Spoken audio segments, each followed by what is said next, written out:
Nuestro invitado de hoy es doctor en Ciencias Sociales por la Universidad Iberoamericana. Cuenta con licenciatura y maestría en Sociología y Estudios de Desarrollo Institucional en París, Francia. De 2002 a 2006 se desempeñó como coordinador de la Secretaría Particular del Presidente y como coordinador de Comunicación Social y portavoz de la Presidencia de la República. Desde 1991 es socio fundador de Afán Consultores Internacional, firma de la cual es presidente ejecutivo.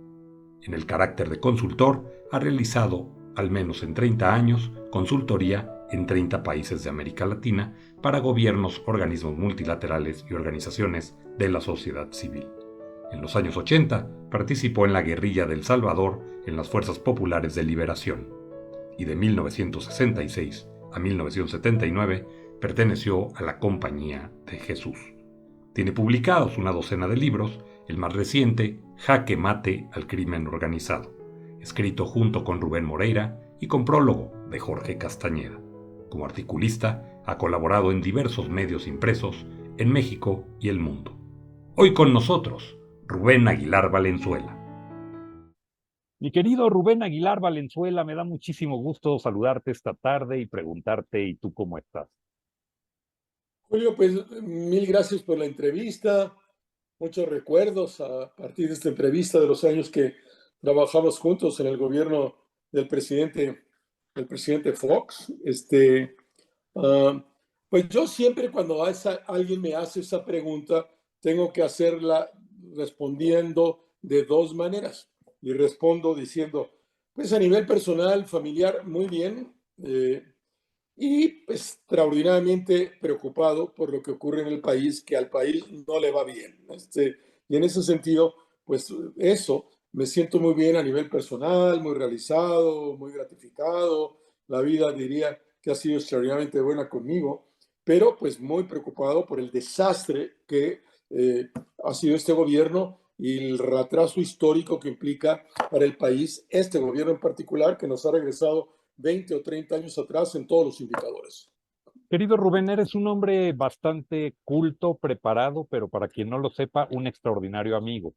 Y un extraordinario amigo que dejó huella efectivamente en su paso, y me refiero a esta etapa, haciendo énfasis en la etapa que has mencionado, a la etapa en la que trabajamos juntos en este gobierno del presidente Vicente Fox. Un gobierno de alternancia, un gobierno de cambio, en donde habían coyunturas específicas de país, pero que también implicaba el reto de hacer un gobierno diferente. ¿Qué ha pasado? ¿Qué te has hecho después de salir el área de comunicación social de la presidencia, de ser el vocero presidencial y de encontrar a través de estos años, que ya son varios, encontrar una transformación digital y tecnológica en herramientas de comunicación que hoy existen y que en su momento nosotros empezábamos a utilizar? ¿Qué diferencia ves? Primero, ¿qué te has hecho a partir de ahí? Bueno, a mí es importante decirlo porque no deja de ser interesante cómo ha evolucionado la historia de México hoy. A mí me invitó al gobierno del presidente Fox eh, Durazo, Alfonso Durazo, hoy gobernador de Sonora, antes ministro, secretario de Seguridad del gobierno del presidente eh, López Obrador y secretario particular del presidente Vicente Fox. Eh, Él es sonorense, yo soy sonorense, no nos conocíamos, pero cada quien sabía de su propia historia. Y a mí al que me invita a incorporarme a la Secretaría Particular y cogestionar con él a particular fue Alfonso Durazo. Así me acerqué. No vino de nadie del PAN o del equipo, vino así mi incorporación. Eh, Después en el transcurso de la plática podemos comentar cómo se fue dando mi relación con el presidente, pero yo llegué a Los Pinos por Alfonso Durazo, secretario particular del presidente Fox. ¿Qué hice después de dejar de salir? Pues mira, yo no me sentía como con ganas de, no me ubicaba como seguir en el gobierno federal. Eh, yo no soy del PAN. Después de que dejé la guerrilla en 1984, en la guerrilla en El Salvador en la que estuve, dije, yo no voy a volver a militar nunca en un partido político. Hasta aquí quedó la militancia en un partido político. había estado yo de jesuita 14 años, que ha sido el partido político más estricto en el que he estado, y luego pasar a la guerrilla, y después dije, no, en mi vida voy a volver a militar en un partido político. Entonces, yo no me veía en el gobierno, pero además, no, al día de hoy, te he de decir, no sé por qué, fui odiado desde el principio por el presidente Calderón y perseguido políticamente, aunque parece fuerte la palabra, perseguido políticamente por el presidente Calderón. Indicó que jamás se me diera un contrato en el gobierno. Hablé con 3 de los secretarios de él, con los cuales tendría relación previa, y dijeron, Rubén, hay una orden tajante, no te puedo ayudar, no, aquí viene directo desde el presidente. ¿Qué le he hecho? Yo nunca he hablado con el presidente Calderón, nunca he hablado, pero esa fue su actitud. Y al día de hoy me sigo preguntando, ¿por qué? Entonces, pero yo, de todos modos, me regresé a mi despacho y me pasó algo muy raro, Julio. Yo había hecho consultorías en una quincena de países de América Latina, como consul del Banco Mundial, consultor del BID, consultor de las Naciones Unidas, etcétera, en procesos de planeación estratégica, que era el despacho que tenía cuando regresé de la guerrilla, que dije, ni voy a estar en el gobierno, ni voy a estar en la empresa privada, me voy a crear una alternativa propia. Y de repente, pues empezaron a tocar puertas muy raro, gente que quería que los asesorara en comunicación, porque me habían visto en ese ejercicio matutino, digamos, en la conferencia de prensa. Y entonces, pues al principio, pues me costó trabajo como ser consciente de la demanda y pasar de la planeación estratégica a la comunicación, ¿no? En un momento, y he de decirlo aquí con absoluta confianza, bien duro, porque como había la orden de que no se me contratara de parte del gobierno federal, tajante desde el presidente Calderón, pues como que permea No, esas bueno, cosas, permean al conjunto. Entonces no había nadie que me quisiera contratar. Fueron años bien violentos, muy duros. Viví de mis ahorros, se me fueron desgastando. Y muy raro, y no raro, al tercer año de gobierno, después de la tercera, después de que ocurrió la elección de medio término, que después podemos platicar cómo yo la viví desde el gobierno del presidente Fox, pues empezaron a llegar contratos, y contratos básicamente de gobernadores del PRI, de gobernadores del PAN, básicamente, y pues volví como a poder pagar las deudas que tenía de mi hipotecas. Es muy complicado decirle a las gentes que nos oyen que a mí estar en el gobierno me costó, el gobierno del presidente Fox me costó varios millones de pesos. claro, en Como vez de funcionario, ganarlos, aportarlos, claro, claro. aportarlos, porque cuando yo entro con el salario que entro, ya nada más entre mi hipoteca y las 3 colegiaturas del colegio alemán de mis hijos, estoy casado con una periodista alemana, y era mayor que 2 veces más de lo que ganaba en la presidencia de la República. Entonces, pues tuve que hipotecar, 2 veces hipotequé mi casa, para poder, se me acabaron mis fondos, hipotequé, volví a hipotecar para poder hacer frente a la realidad de mis gastos con el tipo de ingreso. Si tú eres un funcionario público y quieres vivir con honestidad y no hacer uso de tus atribuciones que se pueden prestar para muchas cosas y quieres vivir conforme a tu convicción ética, pues es un salario muy raquítico, objetivamente. Para mí implicó como 3 veces menos de lo que yo ganaba en el despacho incorporarme a la oficina de la presidencia de la República, ¿no? No sé si te contesto por lo menos Sí, la primera parte. la primera parte sí, y te preguntaría, siguiendo este hilo de ideas, ¿qué hace que alguien que le va bien, que tiene esa posición, que es reconocido incluso en esa posición estratégica en muchos países, porque lo recuerdo y me consta, y hay constancia desde cuándo era tu despacho, ¿qué hace, qué te movió sin conocer al presidente Fox? Que es muy claro cómo explicas tu llegada, un personaje que pues a lo mejor otros sí conocíamos. Por ejemplo, a mí mi primera oportunidad me la da el presidente Fox a los 25 años en Guanajuato, de incorporarme como parte de su gabinete ampliado en Radio y Televisión de Guanajuato, ¿no? Y para mí era todo lo que significaba un hombre de un cambio, pues en una narrativa nueva, cuando tú tienes pues, esa edad, esa ilusión, esa juventud, esas ganas y fue algo padrísimo. Pero tú, alguien que había estado ya en temas por demás complejos y convulsos, y inmerso en un tema además profundo y apasionante, defendiendo ideales, valores, personas, eh, ¿qué te hace llegar a creer en Vicente Fox? ¿Por qué? Mira, mira, cuando yo regreso de la guerrilla en El Salvador, donde estuve básicamente 7 años en la guerrilla, dejo la compañía de Jesús, ya me debería haber ordenado sacerdote, al tercer año los jesuitas se ordenaban, yo no me quise ordenar, terminé el cuarto de teología y luego decidí pues irme a la guerrilla. Um, eh, Cuando regreso, eh, pues estoy 10 años en el despacho, el despacho que construí, básicamente en planeación estratégica, hice planeación y consultorías en una quincena de países de América Latina. A los 10 años se presentó la oportunidad de participar en la elección del presidente como candidato de Cuauhtémoc Cárdenas.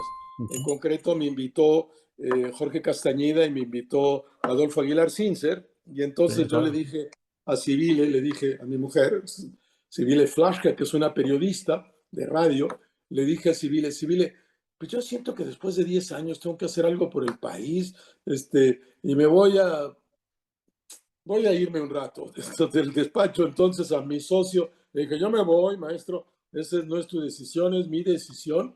Y me fui a la campaña de Cuauhtémoc Cárdenas, algo puse también para el área en la que yo trabajaba de ingresos, para apoyar. Uh, y bueno, estuve allí, el vocero de la campaña era Adolfo Aguilar Sincer y yo era el coordinador de comunicación social. En el área internacional estaba Andrea Dabrowski, que había sido corresponsal de New York Times, y Fritz Glockner, a que quiero muchísimo, hoy director de Educal, de la editorial en este gobierno. Los dos mejores libros que se han hecho sobre la guerrilla en México son de él. Él es hijo de un guerrillero, que fue hijo del rector, de un famoso rector de la Universidad de Puebla. Entonces, pues fue el primer corte, digamos, de yo, y cuando terminó la campaña, pues el PRD con una enorme generosidad me ofreció lo que yo quería. ¿Qué cartera quieres del Ejecutivo Nacional? Eh, Fue la esposa de Jesús Zambrano, la emisora, el propio Cuauhtémoc Cárdenas, al que ayudé a crear la Fundación para la Democracia. Y yo no, después de lo que yo vi ahí, yo dije, no, yo no quiero, yo me regreso a mi casa. Y me regresé a mi casa otra vez al despacho. Estuve así y pues para mí fue muy importante haber participado en ese proceso, de incorporarme, como digamos, a la vida política después de vivir la intensidad que viví en El Salvador y después 10 años planteado en temas estrictamente técnicos o académicos, pero no políticos. Y en 2001, debe haber sido junio de 2001, el triunfo, no, junio del De 2002, 2000, del de 2002, 2002. de 2002. Me habla Alfonso Durazo, yo voy a la Antes oficina, del viaje aquel de China, Japón y Corea, no después, después, ok. yo entré después del famoso viaje. Entonces, me habla Alfonso Durazo. Yo dije, pues seguramente me quieren contratar para un proceso de reingeniería institucional, de planeación estratégica de la particular, algo así me imaginé. No me platiqué muy largo con él, creo que pienso que es la vez que más largo platiqué con él, ¿sabes? Ya cuando nos encontramos y gestionamos juntos la particular, nunca tuve tanto tiempo de platicar con él. Entonces yo veía, me van a dar eso, entonces me dijo, te ofrezco cogestionar la particular conmigo. Entonces yo le dije, no, pues yo vería a otra cosa. Yo no puedo aceptar eso. Entonces, si me das opción de pensarlo unas semanas, piensa lo que toma tu tiempo, etcétera. Entonces, he de decirte 5 gentes con las que hablé para tomar la decisión, que fue obviamente mi padre, con el cual siempre tuve una relación estrechísima, fue director general de Banamex cuando la expropiación, presidente de la Asociación de Banqueros cuando yo estaba en la guerrilla, pero jamás perdimos la relación. Entonces, mi padre me dijo, Rubén, siempre has hecho lo que has querido. ¿Por qué si esto te parece interesante y puede ser un servicio al país? Tómalo. Luego hablé con mi mujer, a mi mujer civil le dije, mira, seguramente vamos a tener que bajar el nivel de vida, vamos a tener que acabar los ahorros, vamos a tener que hacer algunas cosas porque pues no da lo que me están. Entonces, pero me dijo, siempre ha sido tremendamente solidaria conmigo, tremendamente solidaria conmigo, además de ser una profesional extraordinaria en el mundo de la radio, siempre ha apoyado mis decisiones. Y me dijo, sí, hay un jesuita que fue mi superior, que se llama Rafael Moreno Villa de Guadalajara, eh, que estuvo muchos años viviendo en El Salvador, en la provincia, regresó a México, y le pregunté a Rafael, tengo un grupo desde 1998 de retiro con un grupo de jesuitas que nos reunimos cada 6 meses al año a hacer un retiro de tres días, guiado por Rafael, y cada 10 años un ejercicios espirituales de San Ignacio por 10 días. Entonces Rafa me dijo, entra, Rubén, nada más que veas que de veras es contribución. Luego pues hablé a mis compañeros guerrilleros, a los comandantes, para ver cómo les parecía, y todos me apoyaron muchísimo. Éntrale, de eso se trata, si nosotros estamos en el Congreso hoy, desde aquí se puede cambiar la realidad. Y luego mi hermano Jorge, que es tremendamente pragmático, muy duro, y también lo confronté con él, y Jorge me dijo, éntrale. Entonces, pues, apoyo generalizado. Entonces, 3 semanas después le hablé a Alfonso, le dije, acepto, y en agosto de 2002 ingresé al equipo, cogestionando la Secretaría Particular con Alfonso Durazo y haciéndome básicamente responsable desde el principio del área de discursos y del área de giras, en la lógica de la particular. Así fue mi ingreso sin conocer objetos. Sí sabía del presidente porque soy muy amigo de algunos, un- Amigos comunes y tal, ¿no? de Guillermo Cermeño, que es una familia, como se sabe, de León. Claro. Memo Cermeño, que fue jesuita, y alguna vez Memo, con uno de sus hermanos, tuvimos una reunión en casa de uno de sus hermanos y conocí a Fox, pero pues nomás en una reunión ahí, sin más, pero no, yo ingresé, y tiene que decirlo con absoluta honradez, ingresé invitado por a Alfonso Durazo, eh, um, discutido con los actores que te platiqué, y en la conciencia de que, pues, ya habían pasado 6, 7 años de 94, que yo debería hacer algo por el país y que se ofertaba una posibilidad única, interesante. Nunca había sido funcionario público y que podría ser un elemento interesante, y por eso tomé la decisión, Julio. ¿Qué experiencia te aportó vivir eso con un Vicente Fox, con un gobierno absolutamente de cambio, un gobierno disruptivo, un gobierno innovador, un presidente para mí fuera de serie? Nos dirán lo que quieran, quienes quieran. La verdad es que un hombre extraordinario, fuera de serie, con una capacidad, una inteligencia, un despliegue, una cercanía con la gente muy padre, pero también pues, con una inteligencia que permitía gestionar un gobierno diferente. ¿Qué te dejó a ti? ¿Qué Pues, te... son muchas cosas, son muchas cosas. Primero, agradecer al presidente Fox, y tengo que decirlo también aquí a Ramón Muñoz, Sí, claro, claro. en un determinado momento, cuando se va Alfonso Durazo, pues es el que me propone para hacerme cargo de la comunicación social.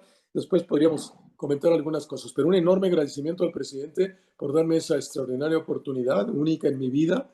Nunca jamás la voy a olvidar, pero como todas las cosas en la vida, pues lo viviste con intensidad, vuelta de página, y no lo estás añorando. Es una estupidez estar añorando el pasado. Hay que construir todo el día el presente y construir para el futuro y gozar el pasado que viviste y gozarlo, pero no estar añorándolo. Entonces, mira, la primera cosa y la más fuerte, digamos, que yo viví, alguna vez Federico Reyes Heroles me lo había dicho en una comida, me dijo que el poder, uno se imagina más poderoso al poder de lo que realmente es, ¿no? Uno idealiza el poder, y entonces, pues yo cuando entré, ya tendría 50 y pico de años, ya grande, pues siempre había sido crítico del poder, pero nunca había estado del lado del poder. Y la De ahí la diferencia, famosa frase de borracho a cantinero. absolutamente, la barra, Ah, que es la barra que hace la diferencia entre borracho y cantinero. Entonces, pues puesto del otro lado, empiezas a ver los brutales límites del poder, que tiene que ver con el presupuesto, que tiene que ver con las leyes, que tiene que ver con las condiciones objetivas de la realidad mexicana, que tiene que ver con la gente, un montón de cosas. El poder está muy limitado, no es como uno se lo imagina, como varita mágica, tienes el poder y cambias todo. Entonces, la primera y violenta experiencia fue darme cuenta desde el poder, el papel que yo había sido, siempre había pedido al poder, y en este sentido comprendí más, me hubiera gustado haberlo comprendido muchos años antes, la diferencia entre el poder ser y el deber ser. Yo siempre me manejé desde el deber ser, y cuando estás de este lado, entiendes la complejidad de las cosas. Esa es una primera gran experiencia, y insisto, me hubiera gustado haberla tenido antes, y que a partir de ahí sí pienso que mi manera de abordar los problemas como analista político, como profesor, como articulista, cambió de manera más o menos relevante mi perspectiva del poder político. Segundo, pues gozar infinitamente el estilo personal del presidente, como su propia trayectoria como empresario, aunque ya había sido diputado y había sido gobernador del estado de Guanajuato. El presidente era un hombre que seguía en esa lógica moderna, extraordinariamente moderna, que te contrato no para darte línea, te contrato para que resuelva los problemas, para eso estás. Si no me gusta o veo que eres incapaz, te corro, pero tú haces el espacio, haz lo que te dé. A mí ofréceme resultados, como en ese sentido, un administrador moderno, bien irruptivo, como tú decías, de la vieja escuela política mexicana priista, pero que muy introyectada también en el PAN. Hay muchos panistas que son priistas. Para mí, el presidente Calderón es un enorme priista. Yo me responsabilizo de mi juicio. Para mí es un priista que quería tomar el poder para hacer lo mismo que el PRI, no para hacer otra cosa. Porque, como diría Paulo Freire, la mentalidad del opresor introyectada en el oprimido. No era. Y en ese sentido, el presidente Fox sí implicaba algo nuevo, distinto, novedoso, moderno, que pues implicaba muchos problemas para una sociedad tan conservadora como la nuestra. Pero yo te decía, bueno, que en ese sentido fue un extraordinario placer trabajar con un hombre así. Jamás tuve que preguntarle nada al presidente en términos de orientación, sino de yo asumir mis propias responsabilidades y en todo caso, pues plantearle al presidente mis puntos de vista, jamás grillar, pero sí plantearle mis puntos de vista, decir lo que yo pensaba y por qué no había que hacer esto una vez, como es la responsabilidad de uno no tratar de, el que había ganado el poder era él, yo, no yo. Y en ese sentido, pues una enorme experiencia de trabajo con una enorme, gigante, diría yo, espacio de acción derivada a tu propia responsabilidad, porque en la lógica del presidente, que me parece era las posiciones más avanzadas de la mejor empresa privada, la más moderna, de que los funcionarios den todo de sí. Para eso están ahí, para eso están ahí. Y si no lo hiciste bien, pues ya te dirán, pero no tienes que estar frenado todavía qué dije, qué quiere, qué le gustará, no, esas cosas así no era el presidente. Te he de decir en principio esas dos extraordinarias experiencias y tres, lo puedo decir también, en el caso de mi espacio particular en la gestoría de la Oficina de Comunicación Social de la Presidencia de la República y luego junto con esto de la portavoz, un equipo fantástico, ¿no? Es el equipo que había en la oficina, todos tenían doctorado, un poco puede ser extremadamente lujoso, las 10 cabezas que me seguían, todos eran doctores o en universidades de los Estados Unidos o en universidades europeas, eran realmente una riqueza intelectual extraordinaria y la posibilidad de una discusión intelectual y política pues de enorme fondo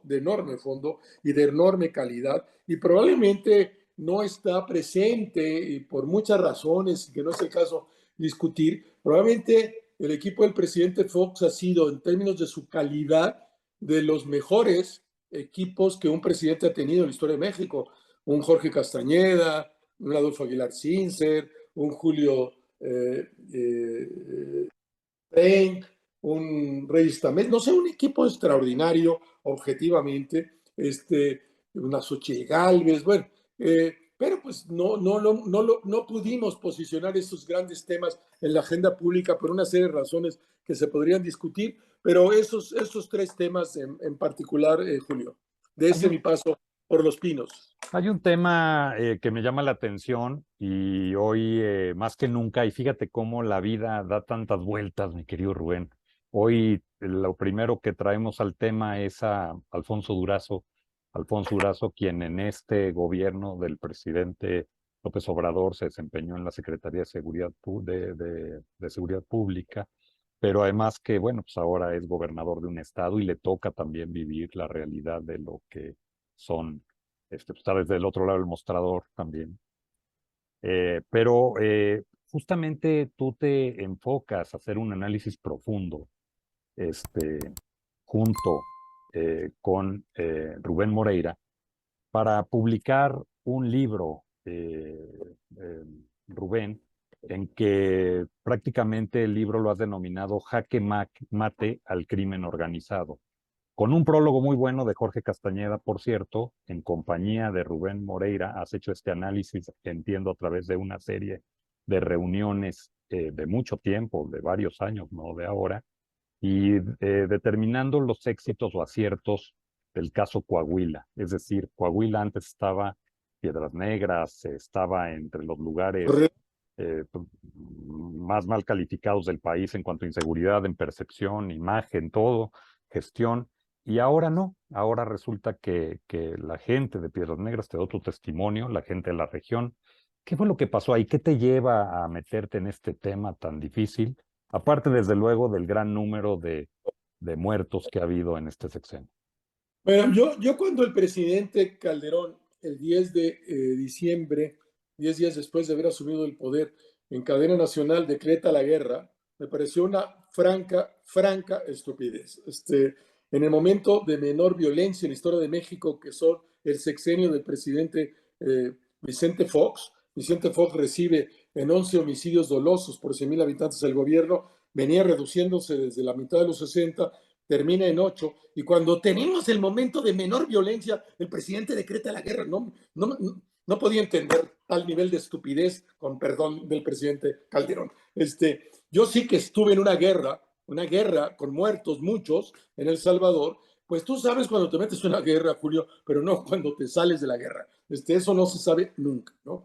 Entonces, bueno, pues la estrategia de guerra y el presidente Calderón termina en 16 homicidios dolosos por 100,000 habitantes, 2 veces más que el presidente Fox.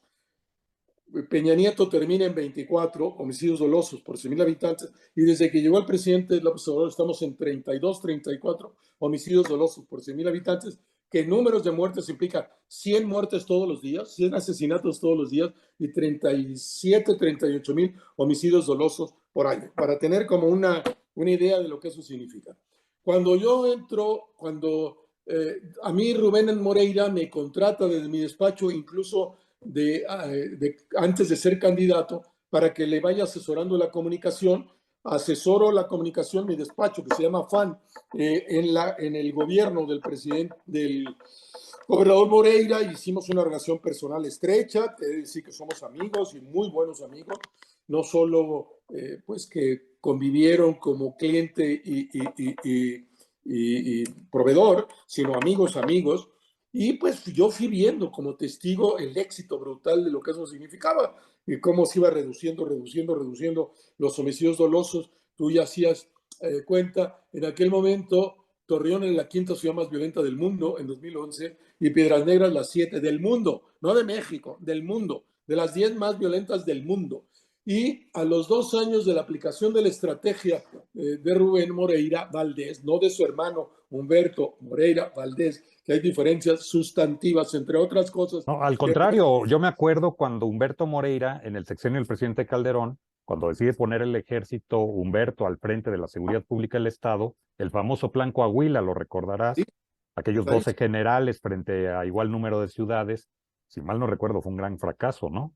absoluto fracaso. Y bueno, y ahorita podemos ir acá. Bueno, entonces, a la pregunta expresa. Entonces, pues yo vi el éxito. En 2 años se redujeron en 87% los homicidios dolosos en el caso de Coahuila. La estrategia después de Rubén Moreira siguió Riquelme, que es un agente del equipo de Moreira, que ya tiene 5 años, entonces una estrategia de 11 años. Hoy Coahuila es impresionante, es de no creerse, tiene 4 homicidios dolosos por 100,000 habitantes, que son más los que tiene Yucatán, pero Yucatán es otra realidad. Suiza tiene 1 homicidio doloso por 100,000 habitantes. Estados Unidos, frontera con Coahuila, Texas, tiene 6.7 homicidios dolosos por 100,000 habitantes. México 32, 34. Zacatecas 180 homicidios dolosos por 100,000 habitantes. Sonora, bajo el fracaso de la estrategia de Alfonso Durazo a la Secretaría de Seguridad y que ganó la elección, y lo puedo decir aquí abiertamente, en alianza absoluta con el narcotráfico, si no, nunca hubiera ganado la Sonora. Hay 80 homicidios dolosos por 100 habitantes. Baja California también en manos del PAN 84. Así está el país. Coahuila, 4 homicidios dolosos por 100,000 habitantes. Torreón, Piedras Negras, las más violentas, entre las 10 más violentas del mundo en 11, hoy en la percepción mexicana, entre las 10 más pacíficas y seguras de México. ¿Qué implica una estrategia? Y entonces, ¿y qué quiere decir una estrategia? Una estrategia quiere decir que el gobernador se ponga a cargo de la seguridad. No lo puedes derivar ni a los municipios ni al gobierno federal. El ejército en su vida lo va a resolver. La Guardia Nacional en su vida lo va a resolver. Requieres que el gobernador se ponga la cabeza bajo un único y fundamental objetivo: devolver la paz, que es la obligación sustantiva de un gobernante, la paz, porque solo en la paz puede prosperar la vida y puede la gente vivir bien. Y la otra, pues en una estrategia multidimensional que implica, por un lado, prevención, pero no prevención entendida como que el chico no fume marihuana. Me parece una tontería entender así la prevención. Que fume marihuana el que le dé su maldita gana. Es una decisión de la libertad personal de las gentes, ¿no? El Estado no tiene por qué meterse a decirte qué vas a fumar o qué no vas a fumar y qué vas a tomar o qué no vas a tomar. Esa es tu decisión personal. Pero bueno, prevención entendida quiere decir empleo, quiere decir reducción de la pobreza, quiere decir educación, quiere decir cultura, quiere decir deporte, quiere decir justicia, quiere decir relación con la sociedad civil organizada. Esto quiere decir prevención. Entonces, Rubén, que lo entendía muy bien porque conocía el fracaso del ejército, que fue la primera militarización radical en México, es Coahuila con Humberto Moreira, 2009-2010, fracaso absoluto. En relación directa, encargado del proceso, Plan Coahuila, como decía el propio general Galván, el secretario de Defensa, con Calderón, que él pone un general en retiro como jefe de la Policía del Estado, como jefe del sistema penitenciario, y 12 generales en las 12 ciudades más importantes. Y esto no solo no redujo, sino que se incrementó la violencia por una serie de razones que podemos explicar si hubiera tiempo, pero que están en el libro, pero que se pueden aplicar perfectamente a la estrategia de López Obrador y de General Sandoval, que ambos en esta mancuerna de los dos es una tragedia para México. Es una tragedia. 37,000 homicidios dolosos en 19, en 20, en 21, en 22, y va a seguir en 23 y en 24, porque si sigues la misma estrategia, pues tendrás siempre los El mismos mismo resultados. resultado. Como decía el buen Einstein, ¿no? Si tú haces un experimento con las mismas variables, pues siempre vas a tener el mismo resultado, ¿no? Entonces, pues viendo eso, y luego toda la otra parte, la estrategia de enfrentamiento, una fuerza de élite controlada por el gobernador, una fuerza de élite en el caso de Coahuila, los gafes de 350 efectivos para romperte la cara con el narco. Nada de abrazos. Aquí son balazos. ¿Quieres guerra? Guerra. Entonces, y pues se enfrentó, pero con policías de élite de 30,000 pesos, seguros de gastos médicos mayores, seguro de vida, becas Becas para los hijos. Sí. vivienda, que te eleve la moral de combate y que digas, bueno, pues vale la pena romperse la cara, o por 8,000 pesos, no me voy a romper la cara nunca, ¿no? O sea, entonces, se hace esta estrategia, también una articulación extraordinaria con la sociedad civil, con las comisiones de derechos humanos, con las organizaciones de búsqueda, con las estructuras de la Iglesia Católica, con las cámaras empresariales, en un diálogo con los medios de comunicación. Bueno, aplicado eso, el resultado, y entonces implica a su vez, pues como en una fuerza estatal única, coordinarte con los gobiernos municipales, tu gobernador decidir dónde quieres el apoyo de la federación, dónde quieres que el ejército esté presente, sabiendo que el ejército es una fuerza de disuasión, no de combate. El ejército nunca va a enfrentar, no tiene la información, está muy lejos de lo que ocurre. Eso solo lo puede tener un gobernador. Y como el viejo adagio para un restaurante, al ojo del amo. Si el amo no está al ojo, jamás se va a resolver. Voy a poner un ejemplo muy concreto y cómo se fue cortando el presupuesto para los criminales. Pero para decir esto que estoy diciendo, un día Ancira, Altos Hornos de México, le dice a Rubén, todavía no era gobernador, pero ya había ganado. ¿No te has fijado que en Coahuila no se roba ningún carro nuevo? Ah, dijo, no sé. Ah, pues quiero que sepas que en Coahuila no se roba ningún carro nuevo. Se lo roban los viejitos, los Datsun no sé qué, los Volkswagen no sé qué, los llevan a los Junkers, deshuesadores, Junkers en el norte, deshuesaderos, se desarman, los llevan a las chatarreras, los muelen, el fierro, y con factura me los venden para la fundición en Monclova. Así es el proceso. Y de esos, pues 10 procesos. Entonces, ¿qué tienes que hacer? Pues cerrar los Junkers, y se acaba. Entonces, la otra extraordinaria cosa que me di cuenta y que me impresionó muchísimo, pues fue cómo todos, yo ya sabía de eso, yo había escrito los libros con Castañeda, criticando la política, 2 libros que escribimos Jorge y yo, criticando la política absurda del presidente Calderón, que nos ha metido. El origen de todo este problema de hoy es Calderón, se llama Felipe Calderón, con su decisión de sacar el que sacó al ejército a la calle se llama Felipe Calderón, independiente de las valoraciones que yo pueda hacer de Peña Nieto y de López Obrador. Quien sacó el ejército a la calle se llama el presidente Felipe Calderón Hinojosa. Y eso no se puede olvidar si uno quiere ser objetivo. Entonces, sabíamos muy bien, yo investigué muchísimo para eso, Jorge también, Castañeda, que la gran masa del dinero del narco en México, como el producto se realiza en Estados Unidos, el capital lo obtienes en Estados Unidos. Y el capital se lava en los sistemas financieros de los Estados Unidos. Eso lo sabe muy bien la seguridad de los Estados Unidos y lo ve como un tema de seguridad nacional, que no regrese a los países, porque el narco se empoderaría muchísimo más y la posibilidad de desestabilización de los países y la propia desestabilización de los Estados Unidos estaría en juego, y ellos prefieren y están observando dónde se lava el circuito de la droga de Afganistán, de Bangladesh, de Pakistán, de Rusia, de Rumanía, de México, de Colombia, de Perú, etcétera, en los Estados Unidos, pero ellos quieren tener el control en los Estados Unidos.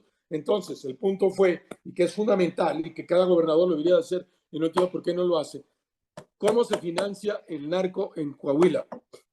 Entonces, el narco en Coahuila se financia, como te dije, los Junkers, cobro de piso en los casinos. ¿Qué hay que hacer? Cerrar los casinos para que no se cobre piso.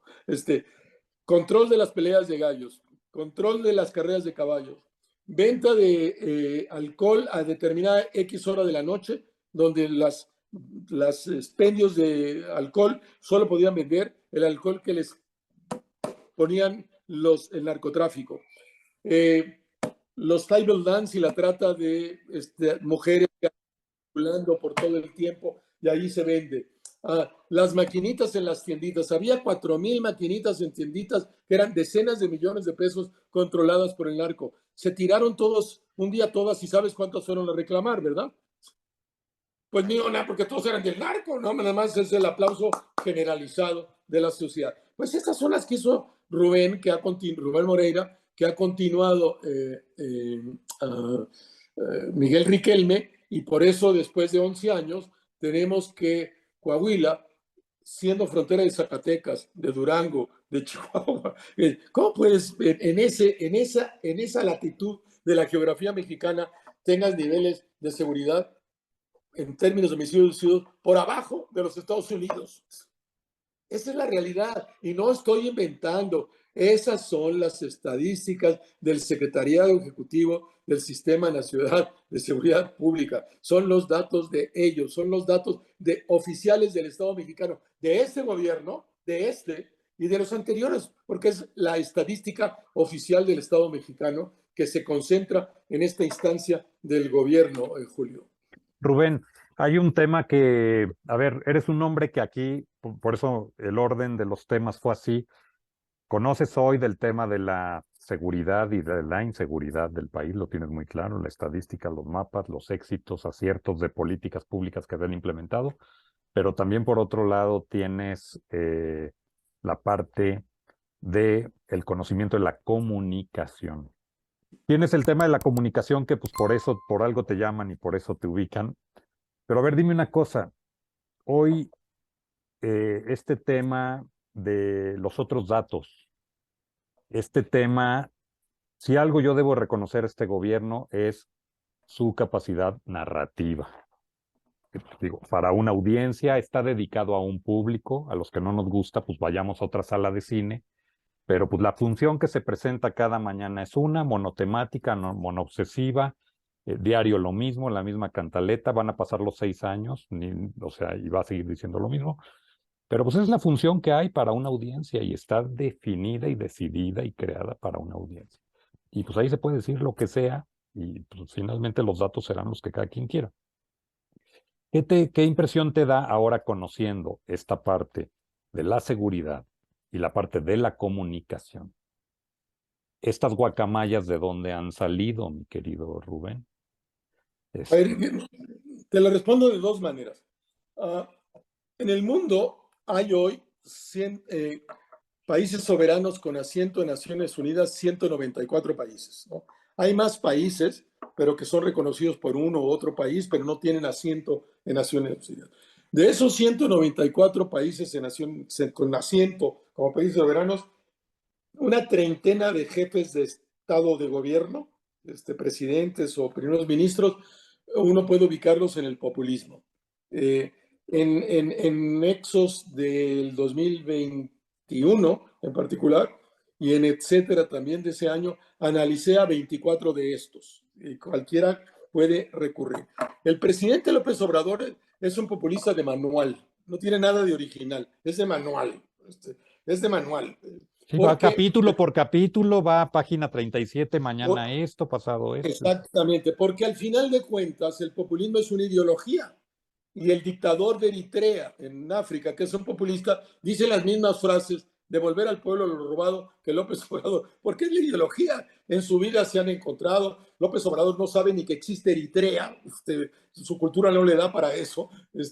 Entonces, pero el punto es, pues, es una ideología y se identifican y actúan de la misma manera. Como un demócrata en cualquier otra latitud del mundo actúa de la misma manera porque es una ideología. Son sistemas políticos, digamos, en ese sentido. Entonces, pues el presidente López Obrador, con ese manual que implica polarizar, enemigos, mentir, todas esas cosas que ya sabemos, y que ahí el que le interese que vea esos artículos en Nexos y en Nexos, etcétera, perdón, y en Nexos, no me voy a referir. Es muy exitoso en los términos mismos que tú estás diciendo. Eso es para sus audiencias, como Trump habló a sus audiencias. Habrá que ver, no lo sabemos si va a pasar este domingo y este programa se va a pasar después. ¿Qué pasó en Brasil? Si Bolsonaro vuelve o Lula ganó o no sé. que es otro enorme populista, Bolsonaro de derecha, hay de izquierda y son igualitos, ¿no? Igualitos, siguen lo mismo. Entonces, pero ¿cuál es el tema de comunicación, el problema de la comunicación de los populistas? Y el caso paradigmático es el presidente Donald Trump. Donald Trump en la primera elección tuvo 72 millones de votos, en la segunda tuvo 72 millones de votos y en la segunda perdió. Y porque no sumó un voto más, conservó su audiencia. Pero ¿qué pasó? Que fueron a votar 8 millones más de norteamericanos y por eso ganó Biden. Eso es lo que puede pasar en 24. De los 30 millones de votos del presidente, las encuestas dicen, con las salidas de las encuestas, los exit polls, las encuestas de salida de la votación, que entre 16 y 18 millones de votos votó por el presidente López Obrador, y entre 12 y 14 votó en contra del PRI y del PAN, pero Claro. no por Morena, ¿no? Así es, sí. Entonces, Sí. el voto duro anda entre 16 y 18 millones, no en 30, no en 30. Bueno, y Entonces, tan se vio que en las elecciones intermedias del año pasado, las es delegaciones de la Ciudad de México, donde se suponía que era su bastión, pierde 9. así, y fue una elección en torno a poco menos de 20 millones, que probablemente es su voto duro, ¿no? Entonces vamos a ver qué pasa en 24, y ahí pues es la disputa, si la oposición es capaz de hacer lo que hizo Biden, de llevar más votantes. Entre más votantes vayan, superan el voto duro, que es lo que hizo Vicente Fox cuando ganó en 2000, ¿no? Rompió el límite al cual el voto duro del PRI le daba, se lanza a la sociedad mexicana a votar y es obvio que van a votar contra el voto duro. Entonces, esta extraordinaria estrategia de comunicación del presidente para estar presente en los medios y que cuando digo extraordinaria, Palacio Nacional paga al año 5,000 millones de pesos en publicidad. Dijo López Obrador que sería la mitad de lo de Peña Nieto. Es cierto que es la mitad de Peña Nieto, pero es el doble de lo que nosotros gastamos en el gobierno del presidente Fox, para tener una idea. O sea, el que Televisa lo replique todo el día le significa 2,000 millones de pesos al año. Que Azteca lo haga le significa 1,000 millones de pesos al año. Pues hay dinero de por medio, no es así que, y bueno, pues esas cosas. Ahora, me parece, pues, si la oposición es capaz de despertar interés, etcétera, en la gravedad de los casos y llevar más votantes, la posibilidad de la derrota de Morena me parece más que evidente. Mi posición, viendo las encuestas y viendo, no es que ya está todo cocinado y ganó Morena, no. Tiene pésimos candidatos Morena, son la cual más de malos. Claudia Sheinbaum no convence ni a su mamá. Adán Augusto parece retrasado mental y Ebrard pues es incapaz de conectar con la base, ¿no?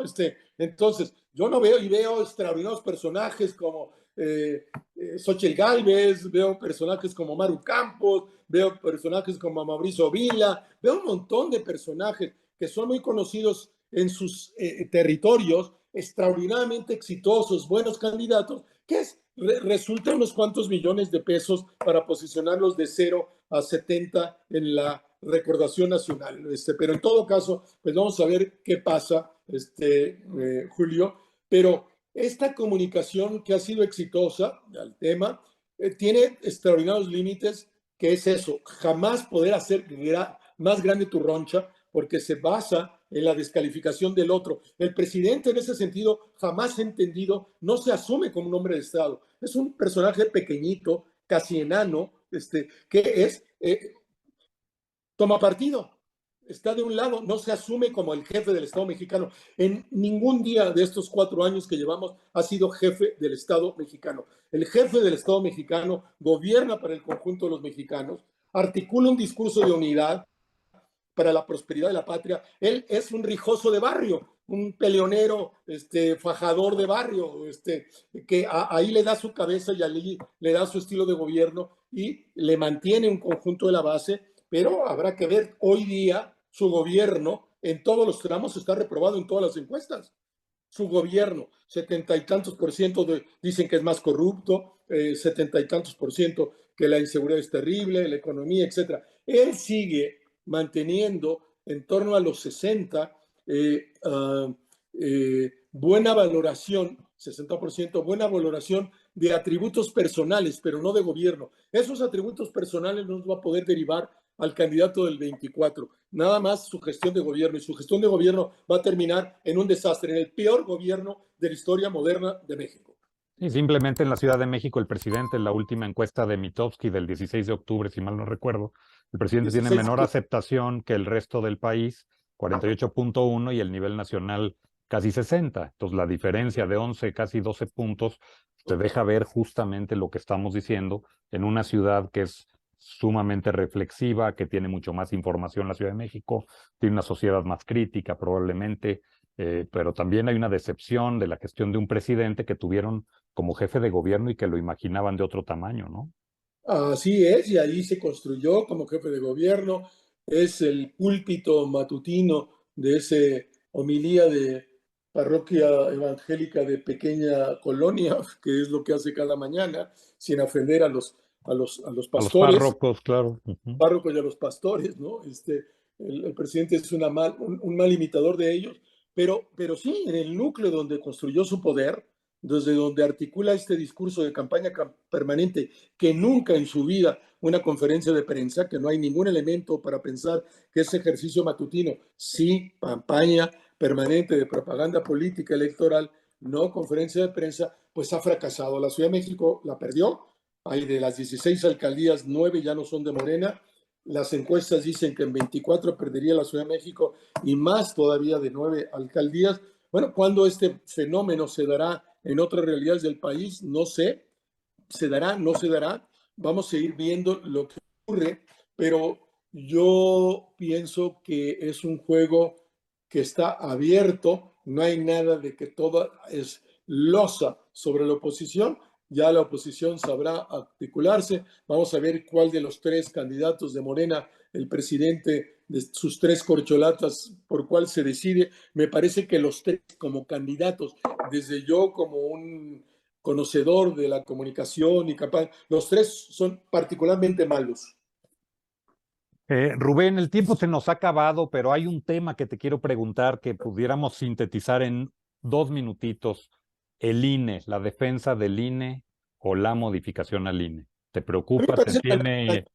eh, parece tan absurda y tan estúpida y tan ideológica, tan imbécil y tan todo la propuesta que manda el presidente de la República, que lo revela a él como un autoritario, que es lo que es, no tiene ni un ápice de demócrata, es un viejo autoritario echeverreísta, de una imitación de Echeverría y una mala imitación de Echeverría. Tenía más gracia Echeverría, pero y tenía más salud y podía hacer esas reuniones de 15 horas. El presidente tiene una muy mala salud, tiene que estar monitoreado todo el tiempo por sus médicos, etcétera. Pero bueno, yo no veo ningún problema. Pienso que al final PAN, PRI, PRD, MC jamás aceptarán la iniciativa del presidente. En todo caso, no pienso que se va a debilitar el INE desde la reforma. Desde la reforma, el presidente puede aprovechar espacios que le brinda la ley para, no sé, no nombrar a los consejeros de estos cuatro sí, que se van a claro, que ir. ese sería un tema, ¿no? Dejarlo con 7 nada más. Nada más, probablemente esas cosas sí vamos a ver que queden en su ámbito, pero que puedas lograr una reforma tan imbécil, tan regresiva, tan antidemocrática, tan autoritaria, incluso con rasgos absolutamente dictatoriales e incluso fascistas, porque el presidente tiene una base fascista brutal. Entre el populismo y el fascismo hay una línea muy delgada siempre, ya seas fascista de derecha o fascista de izquierda, pero es una línea muy delgada en la cual me parece que el presidente se mueve y me comprometo en mi juicio. Puedo discutir con cualquiera con elementos conceptuales, por qué la tal cosa. No es un juicio, un adjetivo gratuito de mi parte. En ese sentido no veo ningún peligro en términos de reforma constitucional, Julio. He hablado con las diversas fuerzas, tengo contactos. Eso no va a pasar. Lo que el presidente quiere no va a pasar. Pero el presidente, como presidente, el Ejecutivo tiene una serie de espacios para poderse mover. Les puede reducir el presupuesto porque tiene, no sé, la mayoría simple de la Cámara de Diputados. Puede no nombrar y hacer que no se nombren los consejeros, seguir presionando, hacer cochinadas como todos los días hace violentando la Constitución en la campaña electoral, como lo va a hacer desde el primer día, como ya lo ha hecho, como lo acaba de denunciar el propio Monreal, diciendo que Morena violenta todos los días la Constitución y que la violenta es el presidente de la República. No hay que hacerse, de verdad, no hay que hacerse pendejos. El que no acepta esta realidad es que quiere ser pendejo. Bueno, cada quien tiene el derecho de hacerse pendejo, pero que se asuma entonces como pendejo. Rubén, la última y nos vamos, lo juro. ¿Ves posibilidad de que llegue un mando militar a la presidencia de la República? Absolutamente no. No lo aceptaría ni el propio ejército. Y dos cosas nada más. A veces todo con mis alumnos en la Ibero de Ciencia Política y de Comunicación, con mis grupos en la UNAM, en el Instituto de Investigaciones Sociales, siempre estoy diciendo, a ver, lo que parece no es. En política lo que parece no se crea nunca nada, lo que parece no es, hay que investigar. A ver, yo diría que sí hay un acuerdo muy cercano entre el ministro de la Defensa y el presidente López Obrador. Es el ministro menos de Estado y más de partido que haya existido probablemente desde Ávila Camacho hacia acá. Es una vergüenza para el ejército, un general de partido, no de Estado, rompe con la tradición, pero incluso pues en el ejército hay una enorme molestia. En el ejército no se quiere la Guardia Nacional. Saben que la Guardia Nacional implica su desaparición como ejército, que irá creciendo la Guardia Nacional y ellos se quedarán en 80, 90 mil efectivos y serán la Y minoría. serán ellos al rato quienes, Al claro. rato, no lo quieren. Ese es un acuerdo nada más de Sandoval con López Obrador. ¿A cambio de qué? No sé. ¿A cambio de qué de los dos? No sé. No creo que sea algo limpio, pero pues yo puedo decir eso y me comprometo a la tal cosa. Entonces, pero no veo ni incluso de Sandoval, por la tradición del ejército mexicano, que pudiera haber un golpe de Estado. Y en ese sentido tampoco un militar al cargo del gobierno, no. Lo que temo, y si quieres termino con esto, porque me lo dicen los altos niveles del PAN, altos niveles del PRI, que ellos piensan que verdad el candidato del presidente, Claudia, es una cortina de humo, jamás lo será de verdad, y su candidato es el imbécil, retrasado mental de Adán Augusto López. Muy bien, mi querido Rubén, pues la verdad es que siempre un gusto platicar contigo. Nos faltarían muchos programas para poder tocar tantos temas, pero te comprometo, si así me lo aceptas, a seguir conversando. Las veces que quiera. Vienen muchos temas por venir, mi querido Rubén, y siempre reencontrarnos y tener puntos de vista diversos es muy sano para todos y poder entender la complejidad de este país.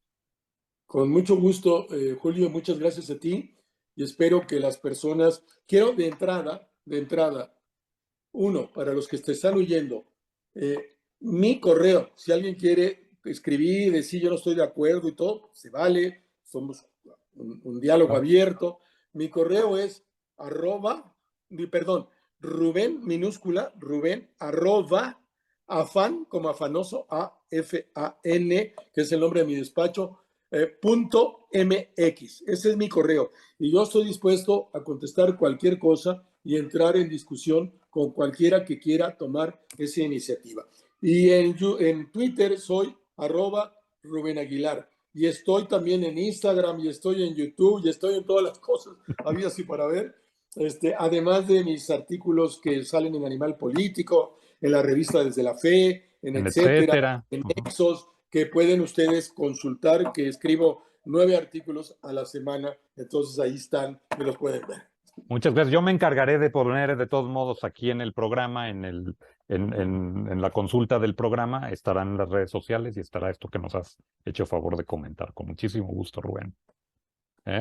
Un abrazote, mi querido Rubén, y muchas gracias. Gran gusto reencontrarnos. Abrazo, Julio, el gusto para mí, abrazo para todas y todos los que van a ver este programa. Hasta luego. Muchas gracias, Rubén. Que tengas excelente tarde. Gracias.